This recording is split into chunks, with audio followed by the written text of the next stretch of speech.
people who have the most capability to make strategic decisions, resource allocation, and set priorities are the least connected to the problems and challenges, which is why they sometimes get surprised. And so if I could shorten the distance between that and create kind of a continuous feedback loop where senior leaders could be connected to the change within their organizations and outside their organizations, it would give them the capacity to influence the present and change their future.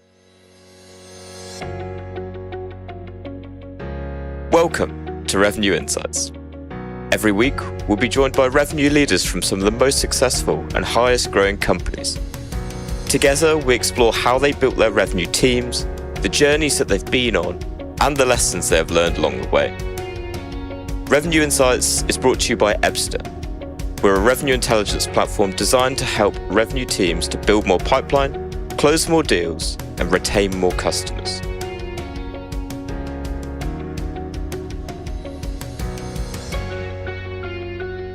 Hello there.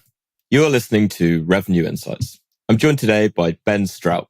He's the president of Velocity Strategy Solutions. Ben, it's great to speak to you today. It's great to be here. Thanks for the opportunity. No problem at all. We'll start, as we always do. What's your story? What's your background? And tell us a bit more about Velocity. Yeah, absolutely. So the last 20 years, I have been in a variety of settings from enterprise software sales to managing multiple business units inside, publishing and professional service firms. I've started and sold a business. I've been part of a global nonprofit, and I've also helped a large consultancy expand on some growth initiatives and that. And through all of that kind of twist and turn, I found a kind of a common thread, if you will, is that I always ended up being the person that got the problem, got assigned the problem no one else wanted, or the challenge that no one else thought could be overcome, or the obstacle that everyone thought I would fail at. And I always found a way to be successful. And so what I like to say is that I've never lived in a normal context. So all of a sudden, when we showed up in March of 2020 and things kind of got turned upside down, that was kind of business as usual for me, because I was always tinkering inside organizations from, $25 million to $600 million a year or more in revenue. And I was always in parts of those organizations that were in disruption and turmoil. And so I've always found a way to help them be successful, turn that around, and create new opportunities for growth and particularly profitable revenue.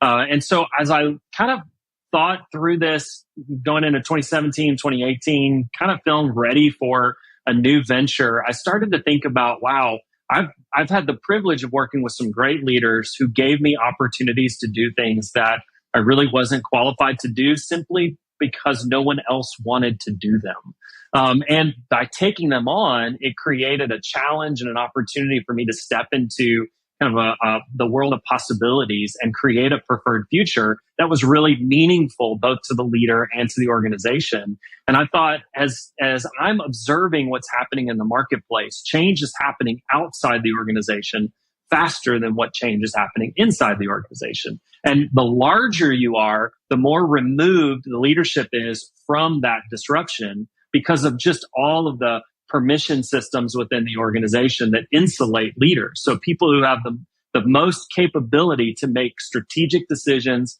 resource allocation, and set priorities are the least connected to the problems and challenges, which is why they sometimes get surprised. And so if I could shorten the distance between that and create kind of a continuous feedback loop where senior leaders could be connected to the change within their organizations and outside their organizations, it would give them the capacity to influence the present and change their future.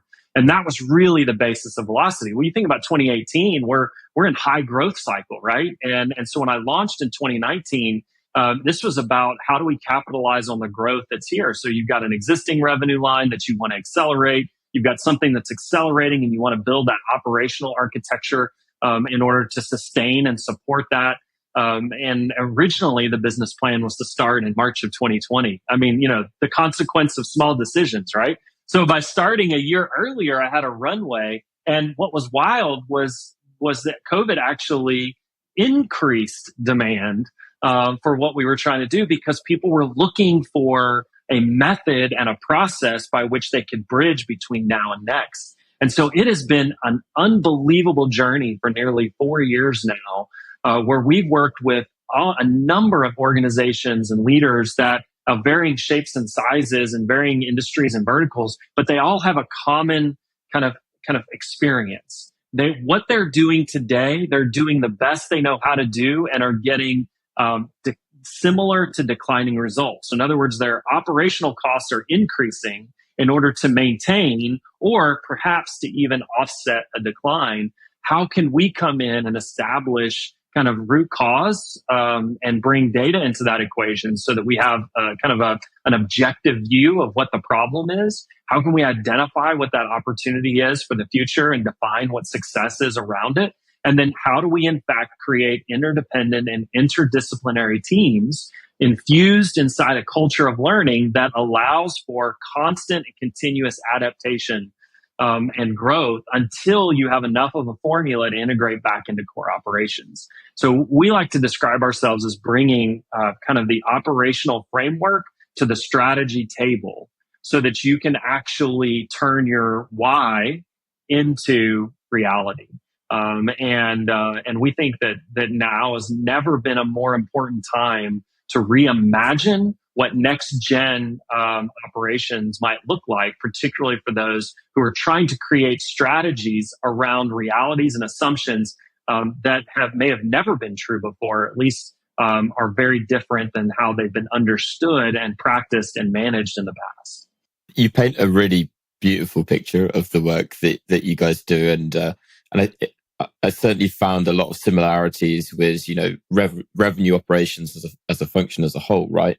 Yeah. I think there's so many different areas that we could go into with that, but I'd like to start with your approach to it. So from looking through your LinkedIn before, I know you kind of describe yourself as a disruptor. On this podcast, we've spoken to loads of revenue operations leaders, and I've done enough of the episodes now where I can start to see the common threads and the trends. So firstly, what is your approach, to going into a business? And, you talked a lot about identifying what the root causes are. So could you kind of give a simplified version of what that looks like, and then how you approach, ultimately transforming the business at that point?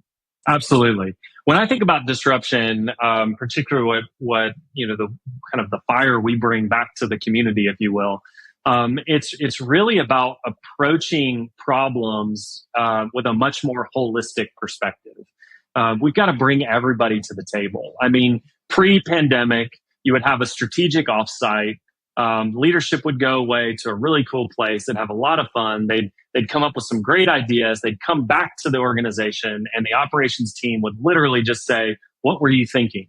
And what happened is we didn't bring the right people to the table so that we could fully flesh out what was possible or how it could be possible.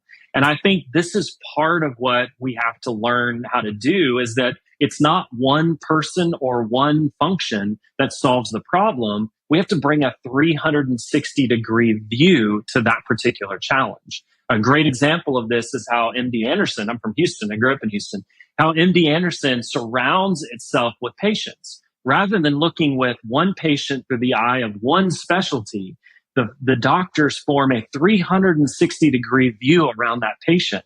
They're sharing information with each other. They are talking and collaborating together, and they're finding that their insights are an equal part, or at least contributed by, everyone's perspective. Well, we have to think about that and how we manage through where we are now, because what happened during the pandemic it didn't create something, it revealed what was already true. That the hallmarks of the industrial management philosophy, division of labor, specialization, verticals, all of that had come to its logical end. That even was further accelerated in the early 2000s after 9/11 and the debacle that led to Sarbanes-Oxley, and you started to see the infusion of accountants and lawyers into the C-suite, which really diminished a lot of innovation and really trumpeted and increased the value of risk mitigation and management. So that just further doubled down on, on eliminating errors, on that whole concept that made the industrial management philosophy work. The only problem was the way that we were going to market was becoming much more integrated. And particularly in the RevOps space, we started to see the move from chief sales officer and chief marketing officer to chief growth officer or chief revenue officer. And we started to see leadership teams experiment with that. Well, all of a sudden, when the pandemic hit, we realized that not one person had all of the answers. We needed each other to have the answers. So we've actually developed a 4-part framework that helps us help organizations make that transition. And it's people, process, technology, and data.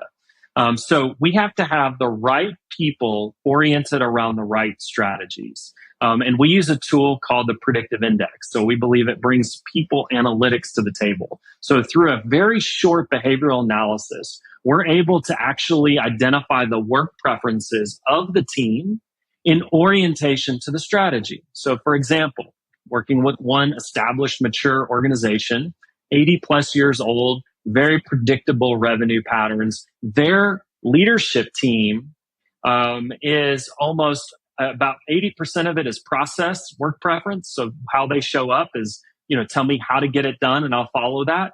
And then the other 20% is in the results category. I'm going to continue to do what I always have done until the new method is proven, right? These are most of your salespeople too.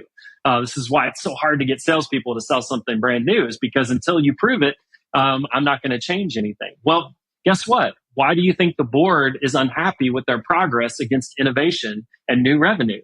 Because they don't have the right team. They've got to actually disrupt the team dynamics so that it's more probable that you're actually going to achieve that. And we believe that's a completely undervalued assessment in today's leadership climate. Is not just do we understand each other through Myers-Briggs or DISC or other things, which tend to be more kind of like really nice exercises about getting to know each other. But it's really not understanding how do we increase our capacity to have a 360-degree view around the challenge. Then once we have that settled, then we got to decide how that team works together. Technically we call that standard operating procedures and service line agreements. But basically I like to use the word permission systems. These are generally accepted ways in which we choose to work together. So how do we understand what we need from each other? And how do we understand how our work contributes to another person's success? So it's not just what do I have to do, but how is my success going to help somebody else be successful? And that's really how you begin to define the process. And because we're doing things in new ways, old processes don't fit, or they're too inflexible in order to really be effective in this new world. Or it's been kind of kept and passed along through oral tradition. And there's really no understanding. If you remember the beginning of Fiddler on the Roof, Tevye asked the question, why do we do these things this way? I don't know. Tradition. And that is how many of our teams are working together. We don't know why they do it. We just know this is how it's done. And this is what we inherited, and this is what we're going to preserve. And so understanding the right teams around the right strategies, working together in the right ways, then helps us prescribe how we use technology. And this is where I think the rubber meets the road. If you ever want to know, I like to say, if you ever want to know how functional or dysfunctional your organization is, change your CRM or ERP system based upon the context of your business. And you will discover just how non-functional it is. Every time we've guided an implementation into an ERP or a CRM system, it surfaces the painful corners of the organization that are keeping it from moving forward, things that we like to tuck under the rug, or things that are hard to see on a spreadsheet. But once we understand the right people and the right ways to work together, we use technology to institutionalize that. So we create a single technology spine that runs across the organization. This was the dream of the ERP in the transportation and manufacturing world, right? You have a single point that is connecting how the organization works together to achieve that particular outcome. By doing that well, you achieve two things that are important to the next step, which is the data part. You automate the collection and the structure of that data. The reason why companies have thrown so much money at data and it's proven to be invaluable is because the work hasn't been done around how it's collected, what the data dictionary is and the meaning is, how it's to be used, what actions it's to inspire, and what it means inside the context. So if we do that work and build that into the technology, we reduce the human effort in order to collect and structure the data, which means that we get quicker access to the data that we need.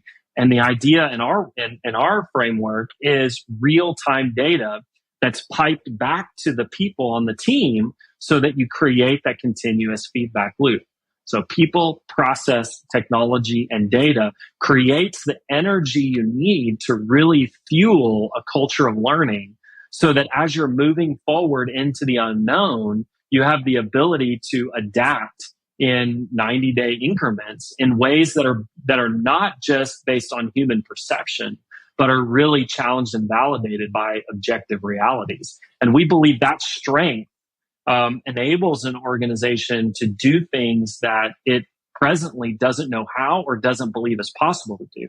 Now, the grand scheme in my mind is what would that look like to have those small systems existing inside an entire ecosystem? So rather than industrial management seeing an organization in boxes and verticals and categorization, what if we started to see organizations like a solar system, and each planet has its own structure around that, very similar. And then we just find out how do we find the balance and alignment between all those things so that what's most important at the top gets cascaded down throughout the organization in a way that every single person, even the lowest individual contributor, understands how their success contributes to the success of the company. And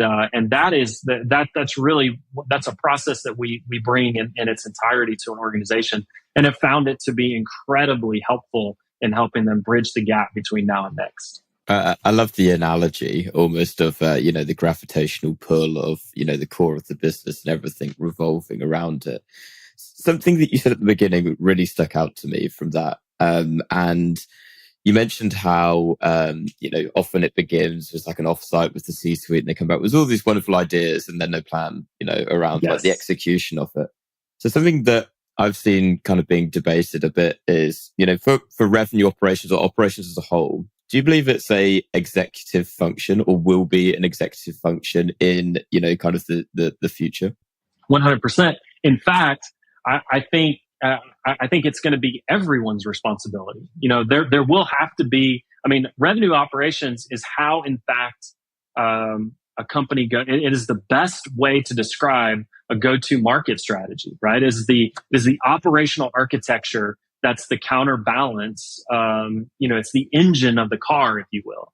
And so without a doubt, it will be represented at the C-suite. But I think what it also represents is an opportunity to see revenue integrated into the larger, larger scheme of things. And what's also interesting is I think revenue is a lagging indicator.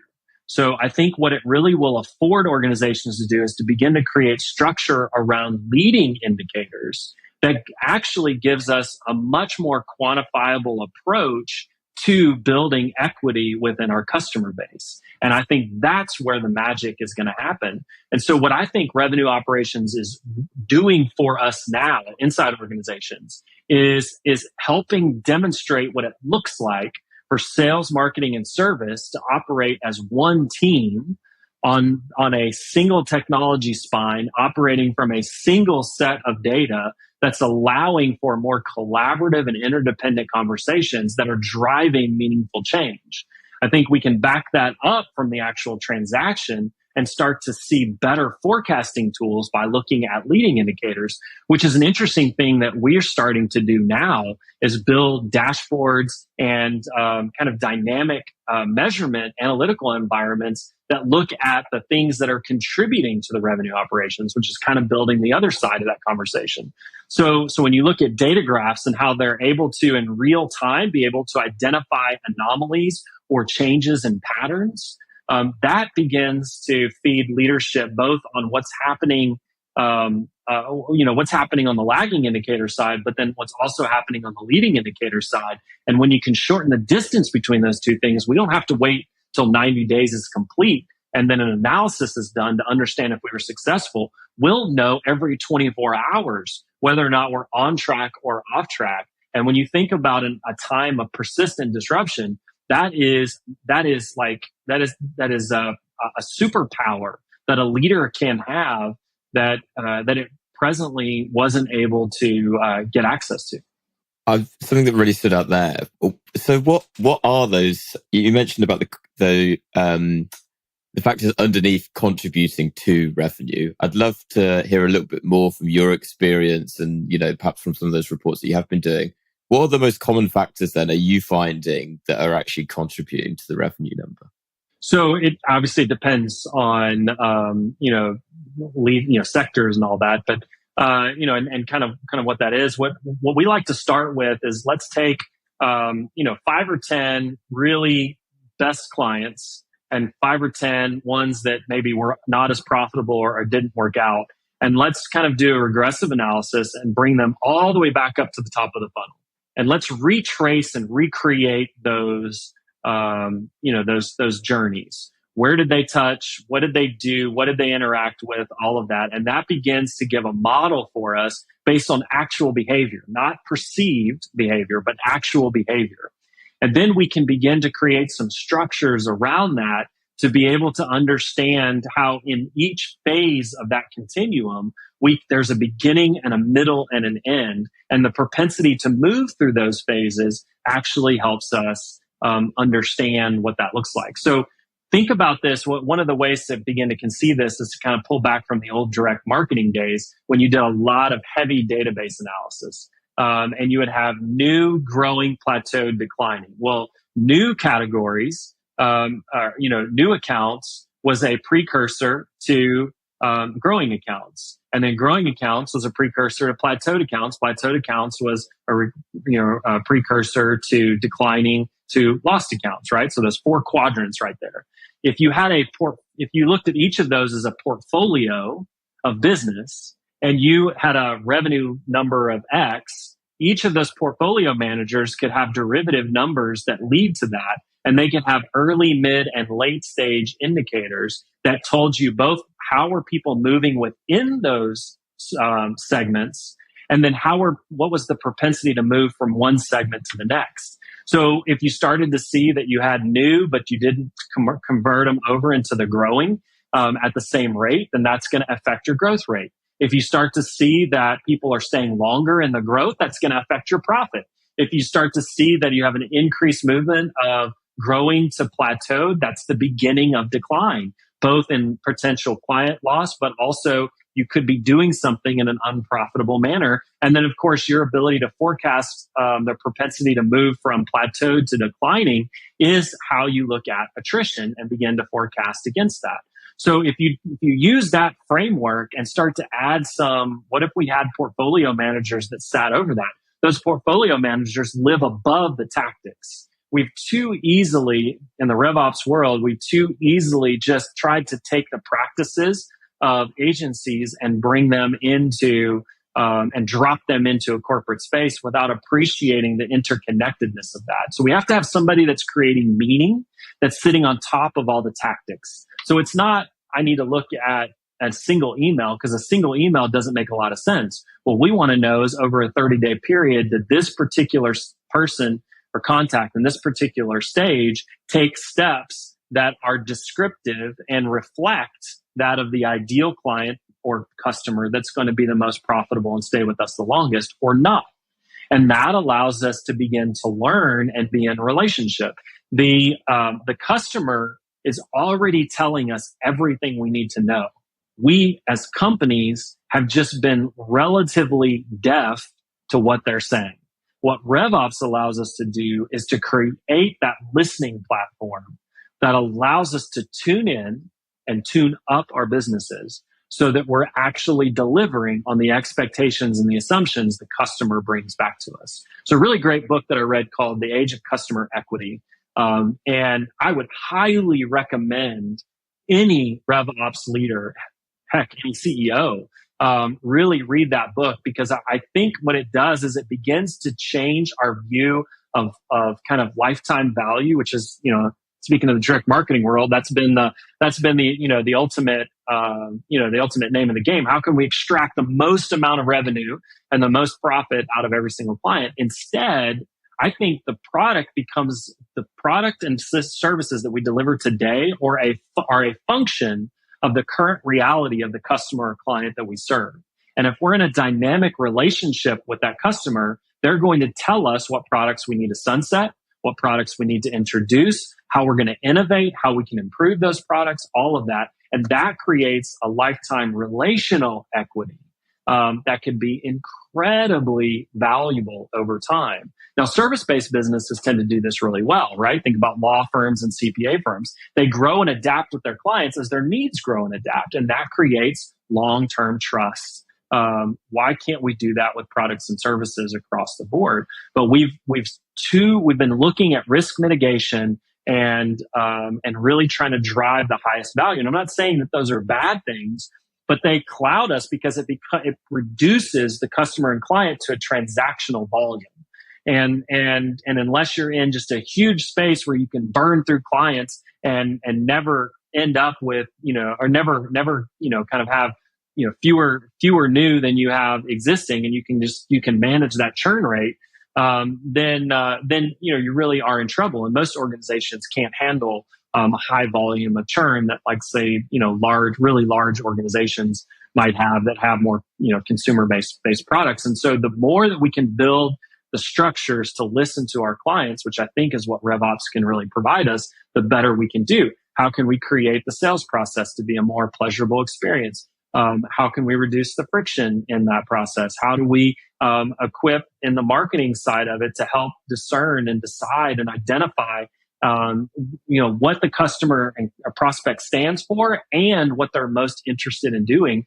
How does that separate us from our personal preferences and helps us adapt and push into the areas that the prospect is already telling us that they want to? I mean, I think about, in the old days of enterprise software, you didn't put pricing on your page. Oh my gosh. I mean, that was the wrong thing to do, because you wanted to put call for enterprise. Well, today when I see call for enterprise pricing, I mean, that's like, I know exactly what that means. It's going to be a long, painful process where they're going to do this really broad. And all I want to know is, am I in the ballpark? Is this thing $1 million a month, or is it $10 a month? And so the idea of increased transparency is where the market is pushing everybody. That transparency isn't meant to discredit. That transparency is meant to say, yes, I believe what you believe. I believe you can help me, and I believe I can afford your services. Well, if you can increase the conversion rate of those that you're surfacing as MQLs and SQLs and SQOs in your pipeline process, then you actually have the ability to reduce the length of time that they're in your pipeline, which means that you have a better line of sight to what the to what your close rate's going to be and how you can forecast that revenue. And it also helps you forecast demand, so you know how to do your staffing. From that standpoint. Well, one of my clients, we're identifying that their sales cycle is going from about 250 days to about 425 days over the last 2 years. So that means that we've got to adapt measurement systems to support a longer decision cycle. And I suspect that this is something that all organizations are doing. So the pace and cadence in which we try to move people through the pipeline has to adjust and adapt in that particular process. And so this is where I think RevOps can really lead the way, because it's got enough technology and enough data and enough experimentation, because it's not yet kind of been solidified and corporatized, if you will, my word, into this, and squeezed all of the creativity out of it just yet by internal audit. So it could really bring some magic to the organization. And what I'm hoping is that not only does that represent a C-suite, is that it changes a mindset and inspires a mindset shift where the CEO is, what can I learn today? How can we better understand the clients that we want to serve today as humans, and not just as objects to extract value from? I really like the quote that you said there, almost as a RevOps as a way to listen to your customer. And so often what I find is, okay, great, I've got all of these insights. I know how, I'm starting getting insight into what the factors are that are slowing down ultimately the deal velocity of deals that are in my pipeline. Often then the challenge is, well, how do I use that information? So to that point, it's great being able to listen to it. But now that I've got this information, how do I now deploy this across my sales team? You might have one rep who's absolutely killing it. And it was like, this guy or gal, she's worked it out because she's doing X, Y, or Z. How do you then take that nugget of knowledge and then deploy it to everyone else? Particularly, going back to what you were saying earlier, I think ultimately a lot of people are very resistant to change, particularly for reps on the front line. You got to prove it to me first. Is that one nugget enough? So over to you. How do you kind of take that and actually deploy it to the businesses you're working with? We've got to start talking with each other, not at each other. When I was on the sales team, it was, gosh, if marketing could just provide better leads, I'd close more deals. When I started leading marketing departments, I was like, if sales would just, be better at closing deals, then we'd have more budget to work with to deliver what it is that they want to do. And I think the problem is that we have broken up the functions of marketing, sales, and service as a result of how we manage the costs within an organization. But that is not how someone outside the organization experiences the organization. So we have to reset. We have to think about those three functions as a single go-to market team. How can we learn from each other? And how can, through that, can we grow, and can we set some objectives that could lead to some breakthrough realities? So marketing needs to hear from sales. What's working and what's not? What do they like and what do they not like? We just did this exercise with a client. And one of the interesting discoveries is that the long form content, white papers, that have been a huge part of their sales enablement toolbox is becoming less and less utilized. We're seeing less reads, less time on that. And so we started to experiment with diagrams. Same concept, same copy, same idea. We just literally created a visual version, whether it's a diagram or an infographic or what. All of a sudden, through the roof again. People are sharing it inside the client side of it. And so that insight came from sales and marketing and service all sitting down and saying, how do we solve? What am I seeing and experiencing? How can we appreciate that and listen to that? And then how, in fact, do we learn and grow from that? And so I think that's a key part, is that we've got to start talking with each other and not at each other. And I think what RevOps does is it enables us to be able to talk about it in a way that's outside of personal perception. So instead of, well, the leads just aren't any good. Okay, well, let's look at that. Like, are we taking longer in certain stages of the deal pipeline? Are we not getting the same average contract value?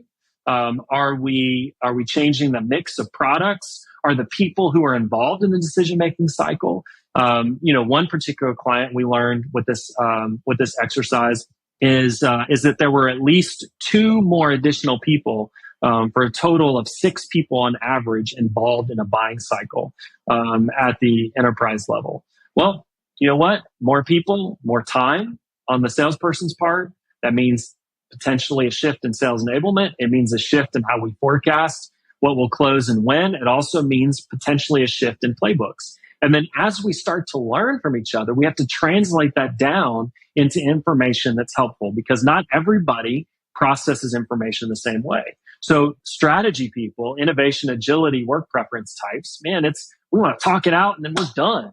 And we need kind of that operational architecture to say, okay, how do take that idea, that insight, turn it into a hypothesis, establish the basis of measurement, and then after a period of time of measurement, how do we take that learning and improve the hypothesis moving forward?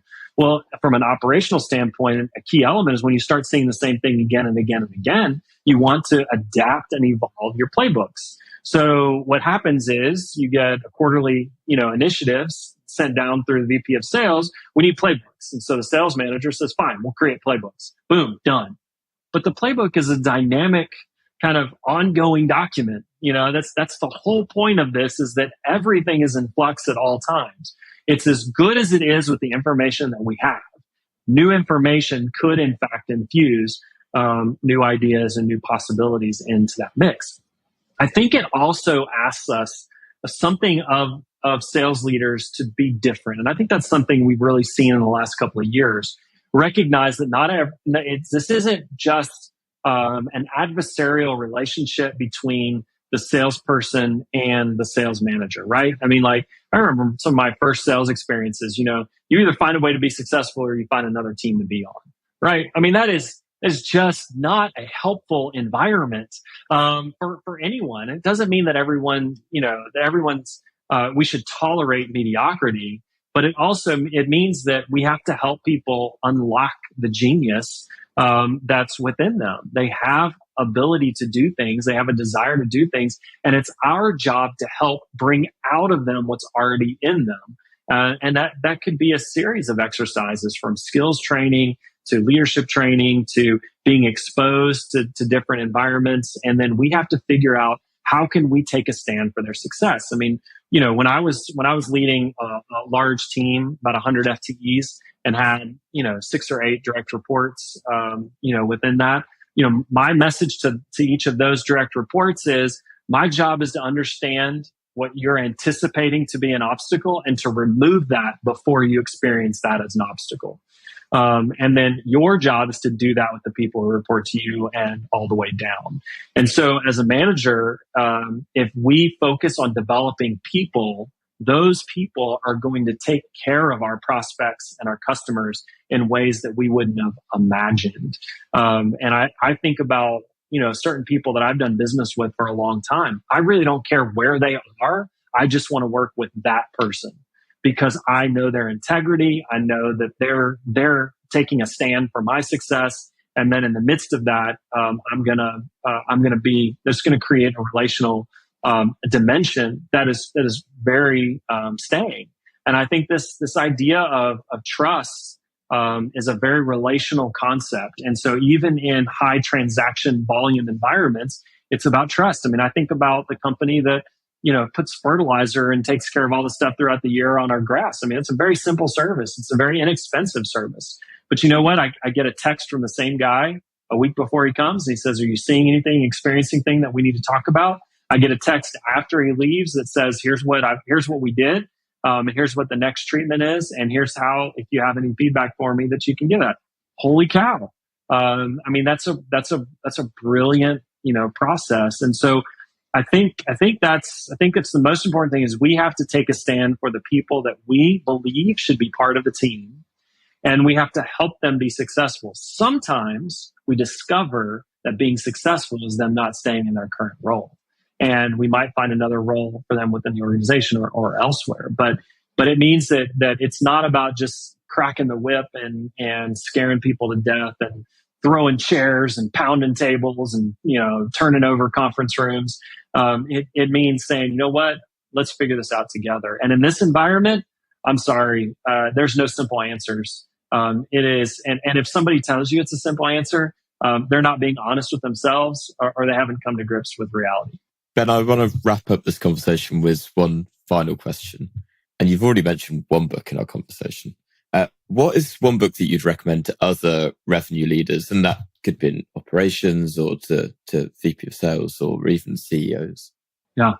I think there are the one, well, gosh, you can only pick there's one. A number of books. So it's going to be hard to just decide on one. But if I were to say one thing that I continue to see resistance in accepting, it's the concept of the rapid pace of change. And so there's a book called The Future is Faster Than You Think. And its basic premise is that the idea of specialization and perfection. So the idea that over 20 or 30 years, you can eliminate risk and you can maximize what the future is going to look like. Those days are gone because the speed of technology, the speed of the world is changing. The number of variables significantly outweighs the number of constants at this point as we look at it. And so it basically says we have to put ourselves in a learning posture. Well, there is a high degree of humility on the role of senior leaders. What got them to where they are is their ability to be decisive, to be right, and to be successful. And so there's a high degree of fear in the C-suite right now around this idea that I don't know how to manage my organization moving forward when the things that I have always trusted may not be as trustworthy as they have in the past. I can't always depend on the trend lines. I don't know what's happening inside my organization, and I don't know what the future is, right? I mean, it is perpetual anxiety. So the future is faster than you think. The message to them is get into a learning posture, because that's where the win is going to be. And the process of evolution is the only survival and capacity to thrive in a rapidly changing environment. To the manager, the learning culture is how to, in fact, do you connect current reality with preferred future. It's your roadmap. Who do we need around the table? How do they need to work together? What technology do we need to bring to create visibility and to lower the friction of collecting and structuring that data? And then how do we use that data to create new insights and meaning in real time? So I'm making decisions every 24, 48 hours, not every 90 days, which is just too slow in this new environment. To the individual contributor, learning says, whatever you're doing right now probably won't exist in 5 years. And whatever you're going to be doing in 5 years probably is yet to be invented. And if that doesn't spark energy around creativity and adventure and excitement, then I think you're going to really struggle in this, in this new reality. So that is a book that I think everyone should read, because I think each layer of an organization can pull something from it. And I think if we take a stand as leaders and say we are going to create a culture of learning, it will be the single most significant decision that you make at how it shapes how you prioritize and allocate resources as we move through this next decade or two of persistent disruption. Excellent recommendation. Ben, to our listeners, if they want to learn a little bit more about you, to connect with you, where can they find you out there? Yeah, absolutely. So there's a couple of destinations. On the website, you can go to benstroup.com and you can see just a quick overview of a little bit more about me and my history and background in that. So learn about the work with Velocity. You can go to velocitystrategysolutions.com. And then the two places that I'm active on social media are Twitter and LinkedIn. And Twitter is at Ben_Stroup, STROUP, and then LinkedIn is just Ben Stroup. And you'll be able to find me there. If you want to get to that really easily, we'll include those links, as well as also your 2 book recommendations down in the show notes of this episode. Ben, it's been an absolute pleasure having you on. It's been great to talk through things with you. I feel like we could go on for significantly longer, but I'm gonna call it there. Thank you so much again, and to everyone that's listened to this episode, thank you very much. We'll see you next week. Thank you. I really appreciate the opportunity. Thanks for listening to Revenue Insights. If you want to learn more, subscribe to our newsletter and we'll deliver every episode straight to your inbox. If you have any questions, feel free to connect with us on LinkedIn. Our links will be in the episode notes. See you next week.